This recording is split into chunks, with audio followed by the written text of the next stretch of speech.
Cap, former head coach of TSM's Overwatch 2 team. I was really debating whether I wanted to wait for the Stockholm POVs to be out, but I really can't wait anymore. It's been like 8 days since my last video, so I'm going to be doing Brig Guide today with just some POVs from Collegiate and from the Aurora Cup in Korea that happened recently.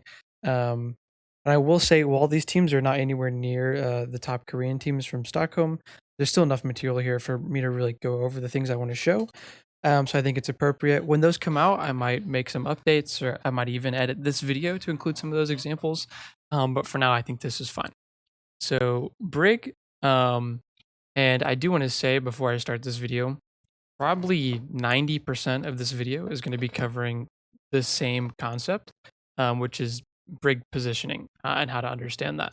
At the end, I might throw in some micro, some rally usage, but I do want to stress that this character, at least in this comp, in dive, it's a lot different. There's a lot of micro, but as brawl Brig, the vast majority of this character is just your positioning. When do I walk up? When do I walk back? If I can understand that, then you can, reach the top of your field at whatever region you are. So how, as Brig, do I juggle two things that are exactly opposite of each other, right? If I have two goals, one goal is making sure I'm playing safe, I'm baiting properly, and I'm not reachable in this neutral, and I'm, living. But my other goal is to walk up and get brawl value and proc inspire. How do I juggle both of these things that are, completely opposite of each other? And the very first thing I want to say is that most people think of this juggling two priorities in a very wrong way. And what I mean by that is people think if I'm going to min max this, people try to think of I need to min max the brawl, right? I need to walk up as much as I can and get as much brawl value as I can without dying. And I want to say that's a wrong way to think about it. And if you think about that, you're going to die all the fucking time. And you're going to say, oh, why is it so easy for these other big players? The way to juggle two things that are completely opposite of each other is to literally juggle them and to attack them one at a time in like alternating little bursts.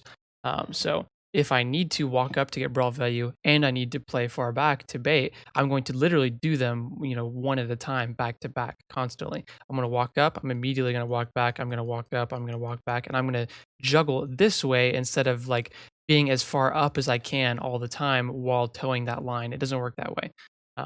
The line changes way too constantly for you. And really, it's more like the more you're walked up, the longer you're walked up. You can think of it as kind of like an unluckiness meter that's constantly, increasing the longer you're walked up. And you need to consider when you're on Brig how much bad luck you're willing to take on in a given time. Because every time you're walking up and you're getting value, that meter is increasing. The likelihood of something unlucky happening to you and you dying goes up until eventually it's going to be so high for so long that you will just die. And I want to say that you cannot predict what that's going to be. You can maybe make some accurate guesses, right? But playing Brig is not about predicting the threats and avoiding them. It's about dropping your unluckiness, is in a general sense, right? Because there's just too much for you to be aware of constantly, right? But I've talked kind of generally long enough. I want to show some examples of this and how it works. But the important things in these clips, most Brig players, if you watch any POV, um, the easy thing to understand is when do I walk up, what are my triggers to walk up, and how do I do that? That's cool. What most people don't pick up on, and the reason that people are still terrible at this character, is they don't pay attention to what are my triggers to walk back, what are my triggers to walk out. And it's a lot more subtle, and people don't understand it. But this is, I guarantee, this is what you're missing on Brig. So let's watch this clip. This is Admiral from the ISU versus Winthrop collegiate finals that happened a little bit ago. And so in this fight, Tree or Derpy finds a pick onto Maimon on Genji. And so this is a really easy trigger. Admiral's just gonna, because they're up one, he's gonna. They ring and Kuffa goes in for an E. Now I do want to say the trigger was not being up one. The trigger was that Kuffa wanted to do this, right? So basic, super basic triggers for you to walk up is your Reaper wants to walk up. Malga is using either of his cooldowns, or you're able to ring, right? These are your super basic neutral walk up triggers, right? So it walks up, bashes at the Reaper, 2 or 3 swings, right? But if you caught that, And you probably didn't if you've watched this before, and I know you haven't because you don't actually watch POVs, right? But let's pretend like we do. So he walks up, bashes at Reaper, right? And then he immediately walks back, right? Even though he took literally 0 damage, right? So why is he walking out when he takes 0 damage? Well, let's pay attention to what could have happened this fight if he had stayed in. Because there's something really important, right? The unluckiness meter is starting about right now. Maybe it's at 10%. The longer you're in, maybe it's at 20%. And now it's back down to 0, right? Which means this Mauga pin that's about to happen in a second is not going to be targeted at him, right? If there's any ults that are going to be used to turn this fight, right, they're not going to be targeted at him, right? And that's incredibly important because what he's able to do, he's able to just proc his Inspire, live and stabilize for a second. He dodges that pin, which is incredibly important. Most of the time, the unluckiness meter that's increasing is the chance of getting pinned by Mauga in this comp. But I wanted to kind of keep it general just because, this comp, by the time I post this video, this meta might not even be relevant. But this is still important, right? And because he was, able to be so comfortably alive and he's not punished and nothing unlucky has happened to him so far, he's able to just get a really easy mid-fight rally, stuns this copy Reaper ult. It's super easy to carry this mid-fight for him. So this is example number 1. Really high level Brig play from Admiral here. But if you had just watched this, it really doesn't look that hard or complicated, right? Because you're missing when he's walking out and you're missing what's not happening to him. Here's one fight from the Aurora Cup. This is opener from Juggling. They beat, once again, the former Team China in this tournament in the grand finals. Now, I want to say this fight, we're going to watch both Brigs. Because this Brig, 10101, I don't remember if this is actually Lingsa or if it's Mew. I'm just going to call him Blue Brig for now because I don't want to get his name wrong. But here, the Reaper's on the right, and his front line is 3-2-1 poked this Reaper for long enough that they forced his fade here. So opener uses that fade being forced as his trigger to walk up. He actually bashes in. And if you watch this Brig is also walked up, but this Brig has walked up too far. He takes poke damage on the way in, and Viper is able to catch this Brig on the way in, right? So the problem is that this team is playing a baiting neutral, right? Obviously with my Reaper here, my Mauga is playing the cart, my backline's far. We're not trying to go first, we're trying to bait, right? But the problem is, one, this Brig is just not in a spot that's, good for baiting at all. He's just going to be taking fuck tons of poke damage, right? We can be here, or, maybe we can be here if we're really confident I can bash back into this or whatever, right? But the more important thing is that he took his eye off the ball. This Brig, if you're looking to bait, you should be in a spot where you can support your DPS with packs, obviously, like in the neutral. It's really important for them. But the number 1 rule on Brig is do not sacrifice yourself and your positioning to try and bail out your teammates, especially your DPS. Because what'll happen is they will live and then you will die. And you dying is way, way more important than them dying, right? If my Reaper gets his fade forced and he dies, the fight is still turnable. If my Brig dies, it's basically over. Because Brig is the majority of your healing, AoE healing in this comp. She can actually do more than Juno under certain circumstances, right? But if you watch this, takes his eye off the ball. Opener, after proccing that Inspire and bashing in, immediately starts to walk back, right? Then the copy comes out, he fights the copy, bashes at the copy. But look at this. He looks at the Mauga, he knows the cage is about to end, and so he's watching the Mauga because he knows there's a mid-fight pin that's about to happen, and the unluckiness meter has been increasing this whole time, right? Because we got 1 or 2 picks, it's maybe at like, 20-30% right now, but he feels it increasing, and he's going to start to leave. So he backs up slightly, he bashes back, and look at what he avoids this fight. Right? He avoids a copy rally bash and a Mauga pin that was aimed at this spot. This was literally an unlucky spot at about 50-60%. It keeps rising, and he manages to avoid the unlucky spot. It's not like he knows, oh, this copy rally is about to bash and this Mauga is about to pin, whatever. Like maybe he can keep track of those 2 things, right? But in general, Brigs are not keeping track of everything that could be a threat. They're keeping track of the area where the threats are going to be, right? And that makes your thought process way easier. Oh, I walked up because the Reaper had no fade, right? I'm kind of walking back a little bit. Okay, I think it's safe. Let me walk up a little more. Fighting this copy. I've been in for a long time. Let me start to back up a little bit. I'm out. And look at this. He avoids everything. 2 or 3 spots, maybe even 4, where he could have had an unlucky death in this fight, where a worse Brig would have died and got this fight turned on them. And Opener's alive the whole time, right? This is an incredibly good fight from Opener and from Hedgehog.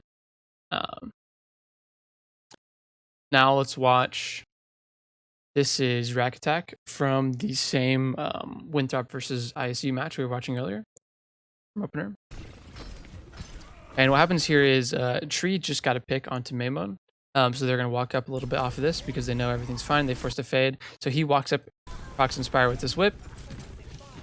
They're still looking for that kill. The enemy team fully kites, right? The problem is, even if you don't know where the enemy team is, the unlucky meter has nothing to do with the enemy team. It has to do with how close you are to your own front line, right? And Rack stays stacked with his own front line here, right? So while he doesn't realize visually that the meter is increasing, it's still increasing. It's about 40 or 50% because that engage is coming. And when that engage comes, it's going to be a very fast ring pin on here, right?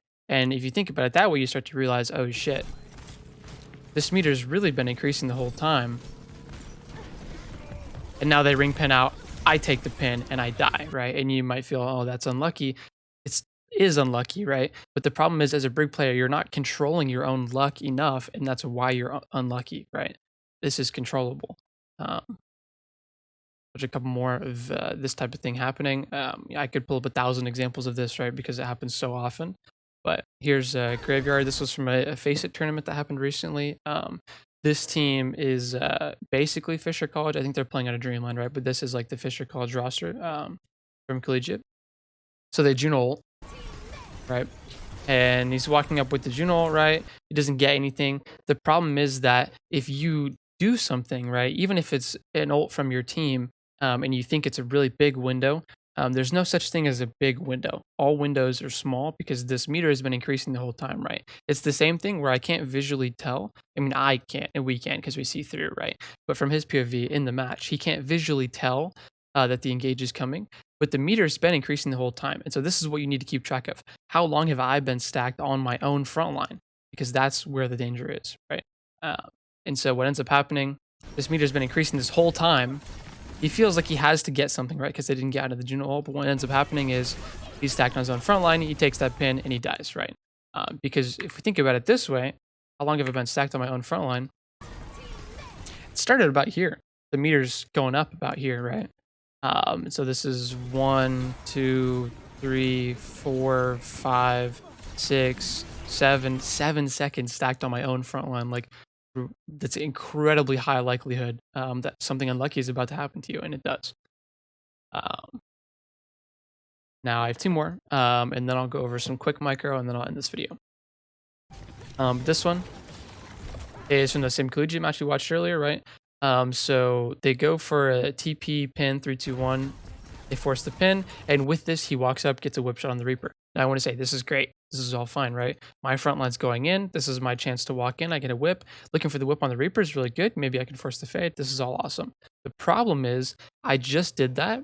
Those were my 2 big triggers. We don't have TP. We don't have pin. Maybe we're not willing to use ring because we're trying to kite something. So now is my time to cycle out, right? The problem is he stays stacked on his own front line. He goes for another whip, right? And he's been stacked on his own front line for the whole time since the first trigger, right? So it starts going up, this meter, right about here, right? 1, 2, 3, 4 seconds. And now by the time this ring comes out, it's too late to react to it, right? And that feels unlucky, right? But if we watch this, and I always recommend, again, watching from the enemy's POV, actually didn't have it. I know I have a link to this somewhere, sorry. This. From the enemy's POV, right? So let's watch this from Kuffa's POV. It becomes really clear at the start of this fight, they 3, 2, 1 Kuffa, right? He pins out. It becomes really clear that they're baiting the enemy team in, right? They want to go quickly with their Reaper ult. So if you're getting baited in, and if you feel like your deaths are unlucky, you need to watch from the enemy team's POV. Because if I'm watching this from Kuffa's POV, oh shit, they were baiting me and I walked up, right? Look how easy this is, right? It's not hard at all. And so this is the kind of thing you need to learn to recognize as a Brig player. Were they baiting me? Did I respond well to it? How do I avoid getting baited by this thing in the future? Is it something I need to read, or is it just stayed in the unlucky spot for too long, kind of thing, right? And you need to learn how to do this because it changes per meta. But one more thing I want to talk about specifically is trade scenarios. Now, being up one in these fights, this is the easiest place to mess it up for Brig players, and the spot where discipline will do the most for you. So if you watch this fight, they're rotating in. Leave looks for an echo flank. Their DPS turning clear him, and MN3 kills him, right? So this fight is basically won if you avoid trades, right? So the discipline to avoid trades in this fight, if you watch opener, we're going to watch him sit in this spot on the back of point for literally 5 seconds and do air and win the fight, right? He's not walking up. He's looking for a whip. Cool. But he's untradeable this whole time, right?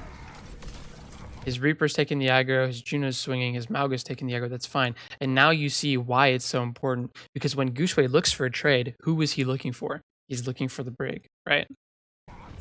And look, dodges that comfortably, easily, packs his Juno, they clean up the fight, right? Where a lesser Brig would have got stomped, would have got traded here, would have died in an quote-unquote unlucky way and would have blamed their team, all that stuff, right? So this all just goes to say, if you want to learn to play Brig in this meta, and this is brawl meta, like really specifically, it applies a little bit to other comps, but mostly just this meta, right?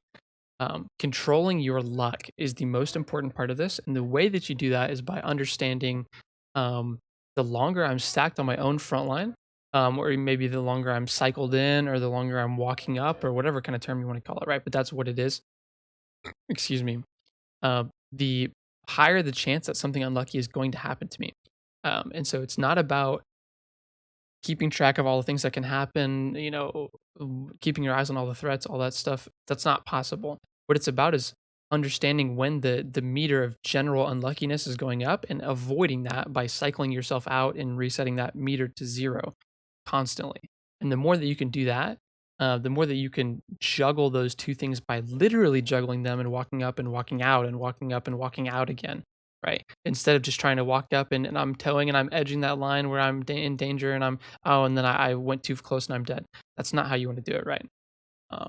So uh, to clean this up, I want to do a little bit of micro things that are also important for this meta, and then I'll be done. So rally is really good early fight ult to make sure that you don't get fights turned on you by specific enemy ults, right? So if we're going into a fight against Cage, against a Reaper ult, against a Blade or something right like this, and we played a neutral, we forced a fade, whatever, I can just rally off of an early fight neutral advantage to make sure that they're not able to turn the fight with the Reaper ult, whatever, and I'm just holding my bash, holding into these people's faces. Just make sure if you use these early fight rallies, you don't actually always want to use your first bash right away. Sometimes it's better to just hold your bash like hostage, make sure the Reaper can't ever ult, make sure the Mauga can't ever cage in front of you, that kind of thing, and don't throw that bash away. Um, Other than that, rally's like good to try to cycle against the cage fights, because if cages come out in the early fight, your rally's basically useless. Sometimes you can rally like out slightly outside of the cage. You can bash and you can hit people inside the cage, especially if they're stacked together, like kind of like Doom Punch. But that's pretty rare. It's usually easy to try to cycle them against, especially because so many of the other ults are way better inside the cage. It's not really worth doing. Um, Outside of that, the other big thing is if Reapers are TPing behind you, understanding how to forward trade, keeping your eyes on your Juno to give her 1 or 2 packs during that, and avoiding that trade while trading forward is really good. Just make sure that if there's like like say I'm the Brig here, Reaper's TPing behind me, right? And I'm avoiding this. Don't keep your eye on the Reapers too hard, because what you really need to do is dodge the Mauga that's going to for sure be pinning into you. And if you dodge that pin, the Reaper is not going to be able to kill you. That's fine. Walk up, get your inspired, trade into the enemy team. That's totally fine. Just dodge that pin. But yeah, for now, that's all I have. I'll be making an Echo video next. I might update this again, but I'll see you guys later.